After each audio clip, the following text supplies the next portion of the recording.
awesome, absolutely awesome. I love it when a plan comes together. Definitely worth a look. It was well on par. Hello everybody, good morning. Today is Saturday the 27th of April. Hope we're having a good weekend so far. Alright, so before I carry on with this video, I'm just going to warn you all, as I said in my spoiler-free review, this video is going to contain massive spoilers about Iron Man 3. So if you haven't seen the film, suggest you don't watch this review, watch my spoiler-free review, then therefore things won't get revealed to you. But if you're still carrying on watching even after I've given you this warning again and again and again, it's your own fault, not mine, not my problem. Okay, I'm not, I hold no responsibility for what you're about to hear on this video. Okay, right then.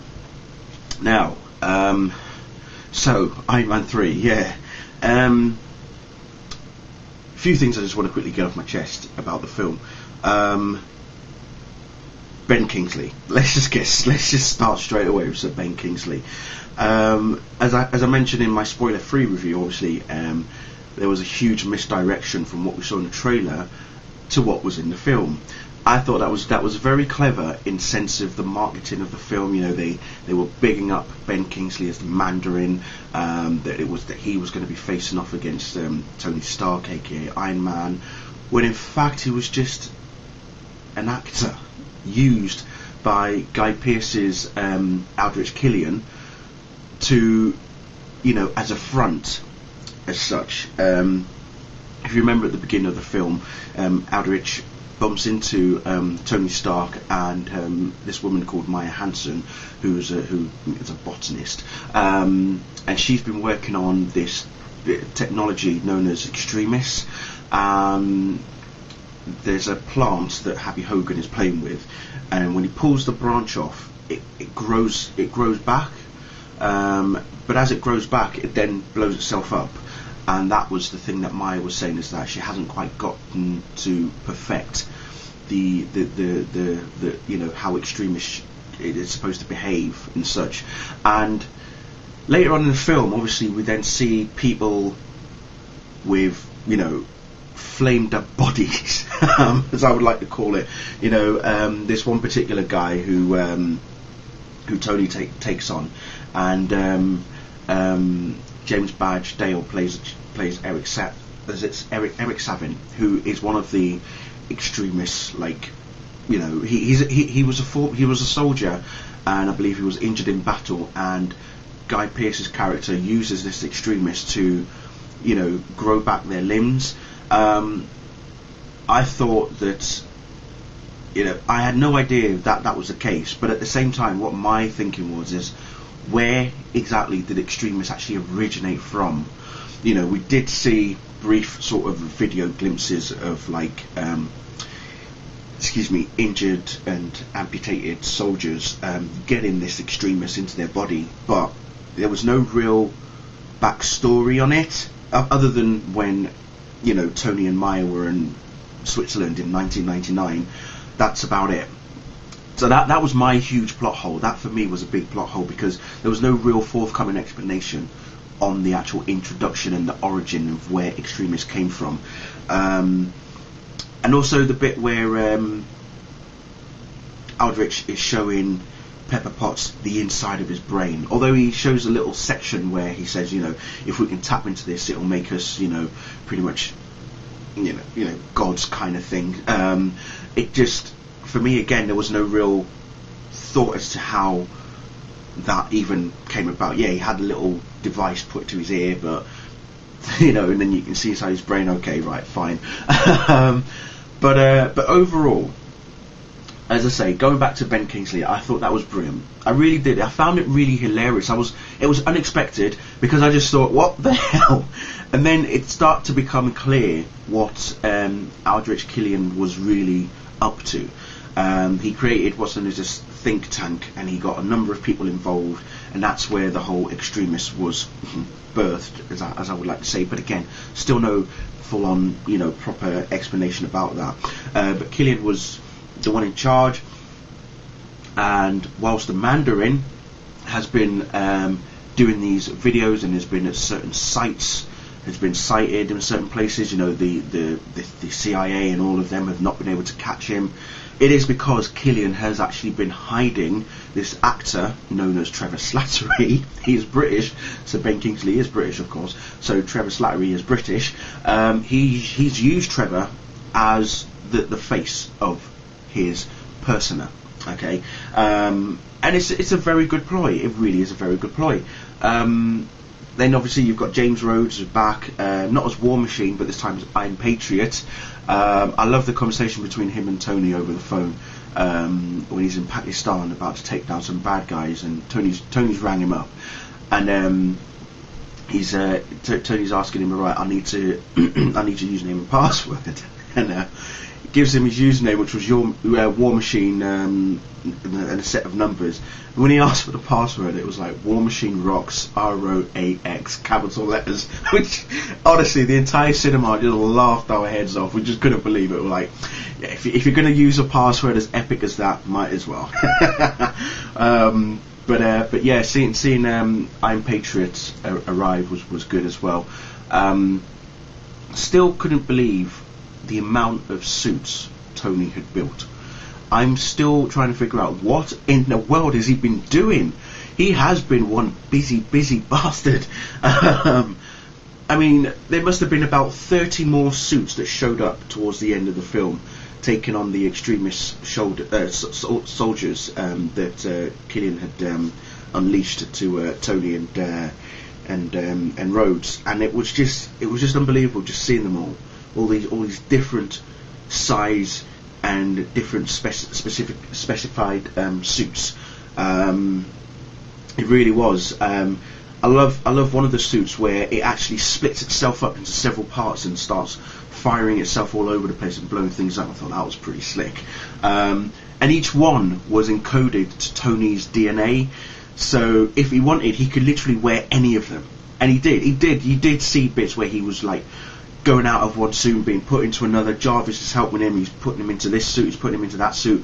Mark 42 makes a return as well. He was like, oh, I'll be damned, the prodigal son returns. And the Mark 42 suit, because if you there was when after Tony Stark got captured, he's talking to the two bad guys and he's saying, you, what's the distance from here to can't remember where that kid was, but that's where his suit was holding. When the guy says about 823 miles or something, he's like, okay, then that's fine. So he's calculated how long it's going to take for the suit to arrive, because he's obviously, activated the chip inside his arm, and he's asked for the suit to fly towards him. He gets the hand and he gets the leg. He's like, well, where's the rest of it? It's still locked up in the barn.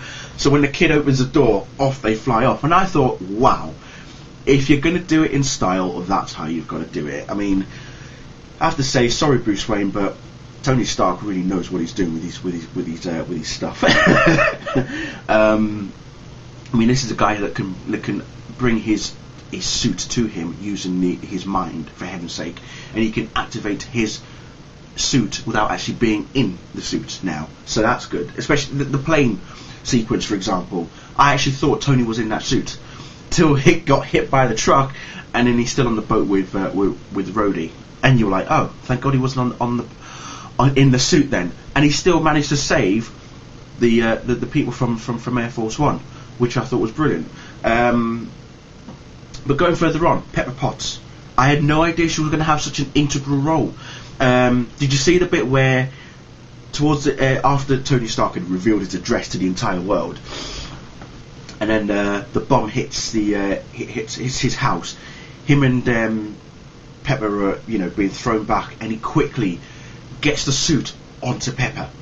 It's just, it was sublime viewing, is what I could call it. It was just beautiful. It was just seeing that suit going around Pepper as Tony doesn't care if he dies right there and then, as long as Pepper is safe. That's all he's bothered about. It just, the way he just moves it, and the suit just starts wearing itself onto Pepper, because he knows that right now all he cares about is making sure that Pepper is safe.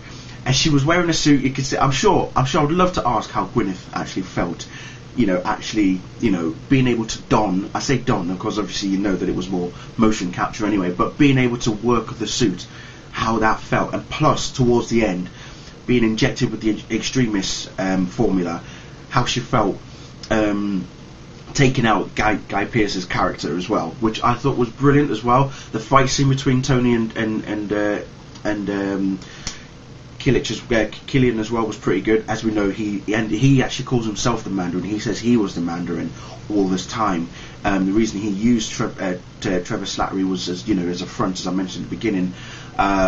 But to have he himself, you can see it as well when he takes off his shirt. He's got these epic dragon tattoos all over his body, and Guy Pearce does look like one mean motherfucker. So yeah, that was very interesting, because like I say, in the trailers you just didn't know. I knew that Guy Pearce was going to have a role, but I thought maybe his role was going to be like Justin Hammer's role, Sam Rockwell from Iron Man 2.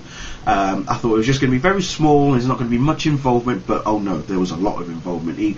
He was more behind everything than you can possibly believe. Whereas in Iron Man 2, it was all Mickey Rourke's character, Ivan Vanko, was more at the forefront, even though in the trailers they sort of like reduced it a bit, like toned his characters like down kind of thing, but in the film he was pretty much at the forefront of taking down Iron Man and Tony Stark. So yeah, it's a totally different contrast, as I say, and with it being directed by Shane Black, it had a lot of comedic elements, and they were well timed. I thought they were really well timed. Some people didn't quite like it, but for me, I thought it was very, very well timed. There were certain areas where you just wouldn't have expected such a comedic moment to appear, but it did, and it was good. It was very, very well timed. The ending, what Tony does to himself, he eventually gets rid of all the shrapnel, loses his little mini arc reactor, gets the Extremis out of Pepper Potts' body, and that's pretty much it. Because now what will happen, because at the end of the film it does say, when you watch through the credits, I'll mention the after scene credit in a second, but once the credits roll and the after credit scene is shown, it does say Tony Stark will return. Now, doesn't mean to say he's going to return possibly in Iron Man 4, but I think the way that Shane Black has done this movie, the solo outing for Tony is done. So I think his next appearance will be Avengers 2, and he will still arrive, hopefully, as Iron Man. Jarvis initiated what was known as a clean slate protocol. So does that mean that all the suits that he had there and then are all gone? He's going to create something new and better.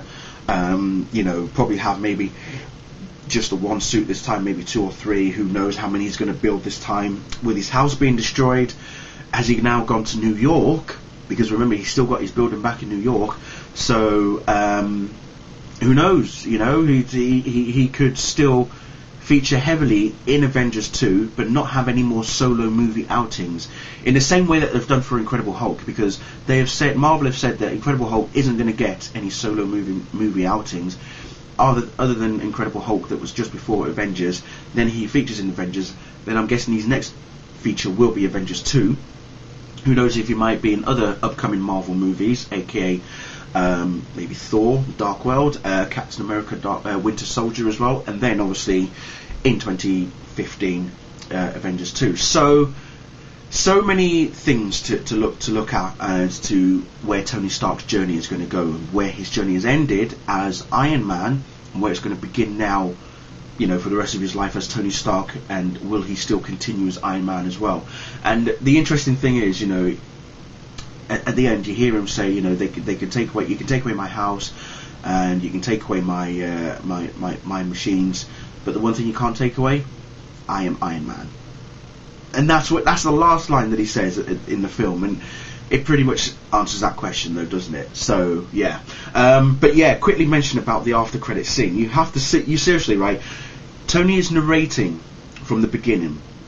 Okay, he talks about from 1999. He said it all started way back when it was in Bern in Switzerland in 1999, and as the conversation goes on, all throughout the film, you do hear him sort of talking in the background.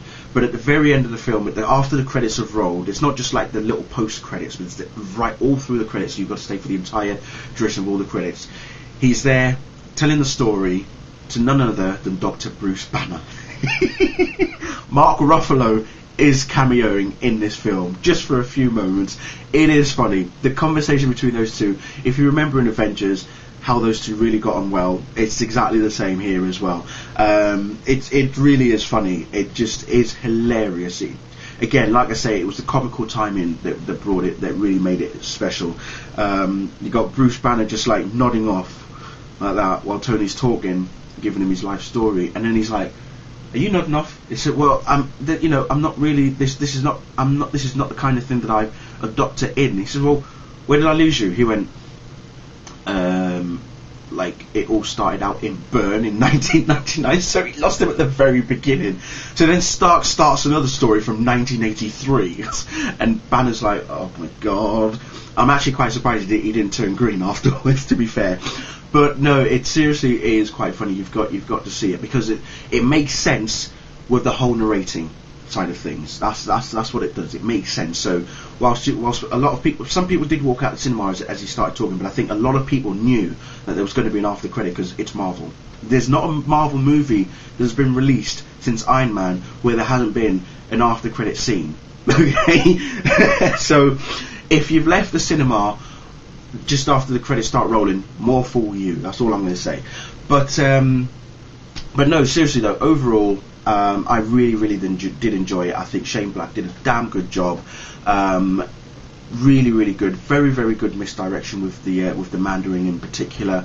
It really was good, and love seeing Pepper Potts finally being able to fight and kick ass as well, which was brilliant. But yeah, who knows what the future holds now for Tony Stark. I know that RDJ has been saying that he's looking to hang up his Iron Man suit for the foreseeable future, but I would still like to see him to return for Avengers 2. And if Avengers 2 does become his last movie as Tony Stark stroke Iron Man, he's done a great job since being in the first Iron Man movies in 2008, and I don't think anyone's going to top what he has done as Tony Stark. I mean, when he was first announced, I don't think anyone even had an inkling that Robert Downey Jr. would even be considered or cast as Tony Stark when it was first announced. I think I remember when they were doing the whole rumours about the film, Tom Cruise's name was attached to it, Mel Gibson's name was attached to it. I think there were a few others batted about, but those were the two that were really stood out. But when Robert Downey Jr. got announced, we were like, okay, that's interesting. And then when you see Iron Man, you can see why he got chosen, and it was a perfect fit. It was a perfect fit. It's like Christopher Reeve and Superman. It's like Chris Hemsworth and Thor. They're a casting that works basically, and this is one of them. This is perfect casting. You're never going to get a better casting than Robert Downey Jr. as Tony Stark. It's that simple. He's got the mannerisms. He's got the personality. It's perfect. So it's good. So yeah. Let me know what you thought of it as well. Let your thoughts be known down below. Apologies for the length of this video, as always, but there you go. It is me we're talking about. But thank you all for watching, and I shall see you all very soon. Bye.